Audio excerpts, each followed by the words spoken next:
ప్రభువైన యేసుక్రీస్తు నామమున అందరికీ ప్రైజ్ ది లార్డ్. నేటి హెబ్రోను క్యాలెండర్ వాగ్దానము కీర్తన గ్రంథము 16వ అధ్యాయము 7వ వచనము.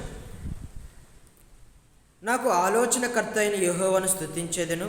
రాత్రి గడియలలో నా అంతరాంతర్యము నాకు బోధించుచున్నది. దావీదు గారు సెలవిస్తున్నటువంటి మాటలు. నాకు ఆలోచనకర్త అయినటువంటి నా దేవుణ్ణి స్తుతిస్తాను అని అంటున్నాడు. నా అంతరాంతర్యము నాకు బోధించుచున్నది అని దావీదు గారు సెలవిస్తూ ఉన్నటువంటి వాడుగా ఉన్నాడు. మాకు ఆలోచనకర్త అయినటువంటి దేవుణ్ణి స్తుతించాలి. ఎంతో ఆలోచన ప్రకారముగా తన పట్ల ఉన్నటువంటి ఆలోచన ఎంతో గొప్పది, ఎంతో భాగ్యము అని గుర్తెరుగుతూ ఉన్నాడు. పర్టికులర్గా దావీదు గారి మీద దేవుని యొక్క ఆలోచన కలిగి ఉన్నది, దావీదు గారి మీద దేవుని యొక్క ప్రణాళిక ఉన్నది అని గుర్తెరుగుతూ వస్తున్నాడు. గొర్రెల దొడ్డిలో నుంచి గొప్ప గొప్ప పేరు ప్రఖ్యాత కలిగినటువంటి వారిని ధీటుగా వారికంటే పైగా ఉంచడానికి దేవుడు గొర్రెల దొడ్డుల నుంచి దావీదుని ఏ విధంగా బయటకు తీసుకొచ్చినాడో మనకు తెలిసినటువంటిది తెలుసు. మనకు 2వ సమూయేలు గ్రంథము 7వ అధ్యాయంలో మనము చూస్తాము.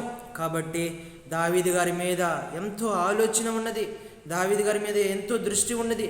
ఆయన కన్ను దృష్టి లోకమంతా సంచారము చేస్తుంది. ఎవరైతే దేవుని యందు భయభక్తులు కలిగినటువంటి వారుగా ఉంటారో, దేవునికి ఇష్టానుసారముగా జీవిస్తూ ఉంటారో వారి మీద దేవుని యొక్క దృష్టి ఉంటుందని దేవుని వాక్యము స్పష్టంగా తెలియజేయబడుతుంది. ఇక్కడ 16వ అధ్యాయము 1, 2, 3 వచనాలు చదువుకుంటే, దేవా నీ శరణు చొచ్చి ఉన్నాను, నన్ను కాపాడుము, నీవే ప్రభుడవు, నీకంటే నాకు క్షేమాధారం ఏమీ లేదని యెహోవాతో నేను మనవి చేయుదును. నేను ఇలాగందును, భూమి మీద ఉన్న భక్తులు శ్రేష్ఠులు, వారు నాకు కేవలం ఇష్టలు. యెహోవాను విడిచి వేరొకరిని అనుసరించి వారికి శ్రమలు విస్తరించును. కాబట్టి ఎవరు ఇష్టలంట, ఎవరు భక్తులంట? దేవునిని ఆధారము చేసుకుని జీవించేటువంటి వారు ఇష్టలు, దేవుని మీద ఆధారపడేటువంటి భక్తులుగా పిలువబడుతున్నటువంటి వారికి ఉంటారంట.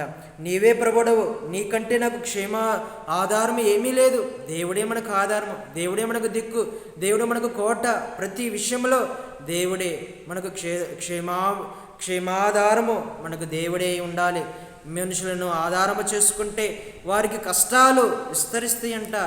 మనుషులను ఆశ్రయం చేసుకుంటే యెహోవాను విడిచి వేరొకరిని అనుసరించి వారికి శ్రమలు విస్తరించును. కాబట్టి మనము దేవుణ్ణే ఆధారము చేసుకుని జీవించాలి. అప్పుడు దేవునికి ఇష్టలముగా, దేవునికి భక్తులముగా జీవించగలుగుతామని దావీదు గారు ఏమైతే నేర్చుకున్నాడో మనకి 16వ అధ్యాయంలో మనతో కూడా దేవుడు మాట్లాడుతున్నటువంటి మాటలు దావీదు గారి ద్వారాగా. అలాగా మనము చూస్తే యెహోవాను విడిచి వేరొకరిని అనుసరించి వారికి శ్రమలు విస్తరించును. వారు అర్పించు రక్త పానార్పయములు నేను అర్పింపను, వారి పేర్లు నా పెదవులెత్తును. యెహోవా నా స్వాస్థ్య భాగము, నా పానీయ భాగము నీవే, నా భాగము కాపాడువాడువు. మనోహరమైన స్థలములలో నాకు పాలు ప్రాప్తించును, శ్రేష్టమైన స్వాస్థ్యము నాకు కలిగేను. దావీదు గారు సెలవిస్తున్నటువంటి మాటలు. యెహోవా నా స్వాస్థ్య భాగము, నా పానీయ భాగము నీవే, నా భాగమును కాపాడువాడువు నీవే. మనోహరమైనటువంటి స్థలాలలో నాకు పాలు ప్రాప్తించాను, శ్రేష్టమైనటువంటి స్వాస్థ్యము నాకు కలిగేను.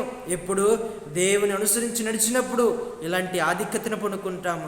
దేవుని పట్లగా భయభక్తులు కలిగినటువంటి వారముగా ఉంటే, దేవుడే మనకు ఆధారము కలిగినటువంటి వారముగా దృష్టితో మనము జీవించినటువంటి వారముగా ఉంటే మనము మనోహరమైనటువంటి స్థలాలలో పాలు పొందుకునేటువంటి వారముగా ఉంటాము. దేవుడు ఇచ్చేటువంటి స్వాస్థ్యము మనము పొందుకునేటువంటి వారముగా ఉంటాము.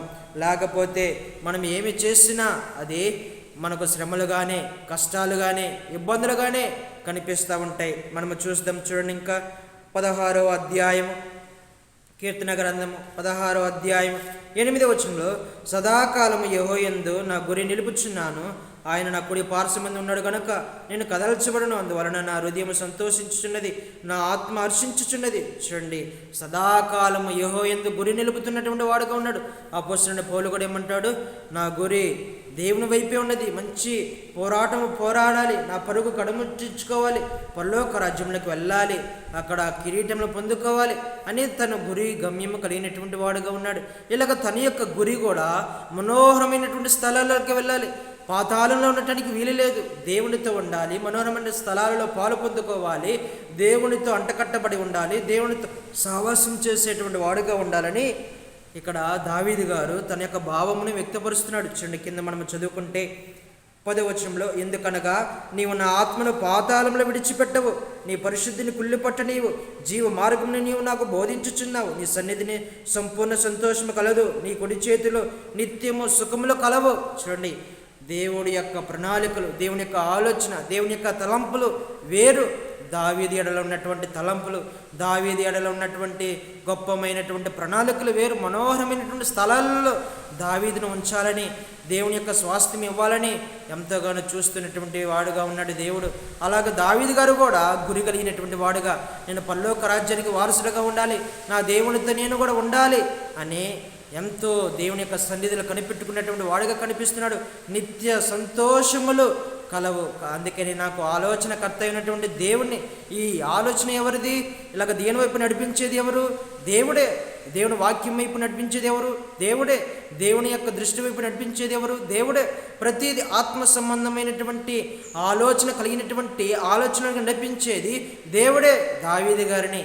అందుకని ప్రతి విషయంలో నాకు ఆలోచనకర్త అయినటువంటి ప్రతిదీ దేవుని దగ్గరికి రావటము, మరిపెట్టుకోవటము, దేవుని యొక్క ఆలోచన కలిగి ఉండటము, దేవుని యొక్క ఉద్దేశం కలిగి ఉండటము, దేవుని యొక్క సంకల్పం కలిగి ఉండటము దావీదు నేర్చుకున్నటువంటి ఎంతో పాఠము. మన జీవితంలో కూడా మనము దేవునికి ప్రాధాన్యత ఇవ్వాలి. అయ్యా, నీ ఆలోచన ఏమై ఉన్నది, నీ యొక్క ప్రణాళిక ఏమై ఉన్నది, నా ఎడల ఏమై ఉన్నదని మనము కూడా నాకు ఆలోచన చెప్పేది నా దేవుడే అని చెప్పాలి. మన కుటుంబంలో అయినా సరే, మన వ్యక్తిగతమైన జీవితంలో అయినా సరే, మనకు దిక్కుతోచినటువంటి పరిస్థితిలో ఉంటే, అయ్యా నాకు ఆలోచన దయచే, నాకు ప్రభా జ్ఞానము దయచే, నాకు వివేకమును దయచే, నాకు బుద్ధిని దయచే ప్రభా, నాకు ఆలోచన చెప్పి మీరు నడిపించు అని మనము కూడా ప్రాధేయపడి మనము కూడా అడిగేటువంటి వారముగా ఉండాలి. రాత్రి వేళ నా అంతరాంధ్రము నాకు బోధించుచున్నది. ప్రతిదీ మనకు బోధించాలి, మన యొక్క అవయవాలు మనకు బోధించాలి, అంతరాంధ్రయము. అందుకని ఇక్కడ ఏమంటాడు? కీర్తన గ్రంథము 17వ అధ్యాయము 3వ వచనం, రాత్రి వేళ నీవు నన్ను దర్శించి నా హృదయంలో పరిశీలించితివి, నన్ను పరిశోధించితివి, నీకు ఏ దురాలోచన కానరాలేదు. దావీదు గారి ఎడల ఏ దురాలోచన కానరాలేదు. హృదయంలో పరిశోధించినాడు దేవుడు, రాత్రి వేళ దర్శించినాడు. కాబట్టి హృదయము నిర్దోషముగా ఉండాలి, హృదయము పవిత్రముగా ఉండాలి, హృదయము ఎటువంటి కల్మషము, మచ్చ, డాగు, కలంకములు లేకుండా, ఏ దురాలోచన లేకుండా దేవునికి ఇష్టకరమైనటువంటి హృదయముగా, దేవునికి శ్రేష్టమైనటువంటి భక్తులు కలిగినటువంటి హృదయముగా ఉండాలి. రాత్రి వేళ మన యొక్క హృదయము ధ్యానించుకునేటువంటి విషయంలో, బోధించుకునే విషయంలో మనము దేవునికి అనుసంధానముగా, దేవునికి మనము మరిపెట్టుకున్నటువంటి వారముగా ఉండాలి. ఇలాగ దేవుడు ఎడల మనము ఉన్నటువంటి భయభక్తులు బట్టి మన జీవితము ఆధారపడి ఉంటుంది.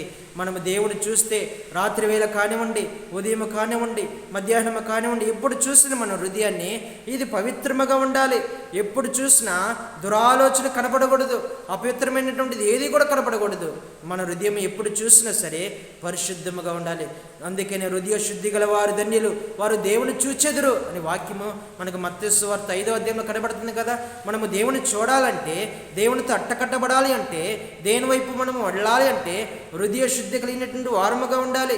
అందుకని రాత్రి వేళ నా హృదయంను పరిశీలించినప్పుడు ఏ దురాలోచనలా కనబడలేదని దావీదు గారు సెలవిస్తున్నటువంటి మాటలు. మన హృదయాన్ని దేవుడు చూసినప్పుడు ఎప్పుడు నిందారహితముగా ఉండాలి, పరిశుద్ధముగా ఉండాలి, కాపాడుకునేటువంటి వారముగా ఉంటే మనం నిత్యము భక్తులుగా, శ్రేష్ఠులముగా, ఆయనకి ఇష్టమైనటువంటి వారముగా ఉండి పరలోక రాజ్యంలోనికి, మనోహరమైనటువంటి స్థలాలలోనికి మనం వెళ్ళేటువంటి వారముగా, దానిలోని నిత్య నివాసము, సుఖభోగాలు కలిగినటువంటి వారముగా ఉంటాము. అలాగా మనల్ని ఆలోచన చెప్పి నడిపించేటువంటిది దేవుడే. అలాగా దేవుని ఆలోచన మీద ఆధారపడి నడుస్తున్నామా, లేకపోతే మన సొంత ఆలోచనలు, సొంత కోరికలు, సొంత తలంపులు, సొంతమైనటువంటి జ్ఞానము, సొంత బోధ, సొంత ఇష్టాలు, అలాంటి వారికి శ్రమలు విస్తరించును అనే దేవుని వాక్యం స్పష్టంగా ఉన్నది.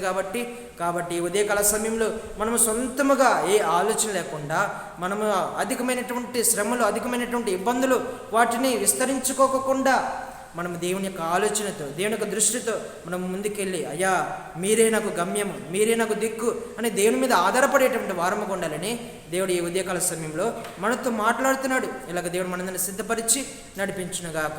ప్రార్థన చేసుకుందాం. పరిశుద్ధుడా, ప్రేమగల తండ్రి, మీ పరిశుద్ధ నాన్ని బట్టి వందనాలు, స్తోత్రాలు చెల్లిస్తున్న ప్రభా.